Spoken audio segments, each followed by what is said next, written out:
पूर्वी उत्तर प्रदेश में निवेश भी आ रहा है और पूर्वी उत्तर प्रदेश की अर्थव्यवस्था भी उसी तेजी के साथ आगे बढ़ी है जिस तेजी के साथ पश्चिमी उत्तर प्रदेश, मध्य क्षेत्र और बुंदेलखंड का क्षेत्र आगे बढ़ रहा है मजबूती के साथ, तेजी के साथ। कोई आज अंतर, यानी आज कोई ये नहीं बोलता है कि साहब पूर्वी उत्तर प्रदेश पिछड़ा क्षेत्र है। बाढ़ की समस्या का समाधान हुआ है, बीमारी की समस्या का समाधान हुआ है, क्वालिटी एजुकेशन के लिए सरकार ने काम मजबूती के साथ आगे बढ़ाया है, एम्प्लॉयमेंट के लिए अवसर उपलब्ध करवाए हैं और अब पूर्वी उत्तर प्रदेश विकास के पायदान पर किसी से पिछड़ा नहीं है, बल्कि तेजी के साथ भारत की अर्थव्यवस्था को एक नई ऊंचाइयां प्रदान करने के लिए विकसित भारत का संकल्प प्रधानमंत्री मोदी जी का है।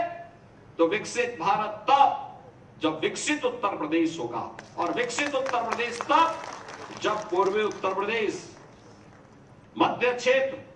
बुंदेलखंड और पश्चिमी उत्तर प्रदेश जब मिलकर के विकास के उस पायदान पर अपने आप को तेजी के साथ आगे बढ़ाएंगे। आत्मनिर्भर और विकसित उत्तर प्रदेश की उन परिकल्पनाओं को साकार करने के लिए पूर्वी उत्तर प्रदेश तेजी के साथ आगे बढ़ा है। मुझे पूरा विश्वास है कि जो ये गति चल रही है, जिस मजबूती के साथ इस गति ने प्रगति की रफ्तार पकड़ी है, यही प्रगति उत्तर प्रदेश की समृद्धि का कारण बन रही है। और मेरा मानना है कि अगले 3 वर्ष के अंदर यूपी $1 ट्रिलियन की इकोनॉमी की दिशा में आगे बढ़ेगा। हमने पिछले 9 वर्ष में अपनी अर्थव्यवस्था को 3 गुना करने में सफलता प्राप्त की है। यहां की प्रति व्यक्ति आय को 3 गुना करने में सफलता प्राप्त की है और ये सर्वसमावेशी विकास के उस आयाम को हर गांव, हर गरीब, हर किसान, हर नौजवान और हर महिला तक पहुंचाने के लिए जो सरकार के द्वारा किए गए प्रयास हैं, उस प्रयास का परिणाम हम सबके सामने है और उसी परिणाम को आगे बढ़ाने के लिए मैं धन्यवाद दूंगा न्यूज 18 को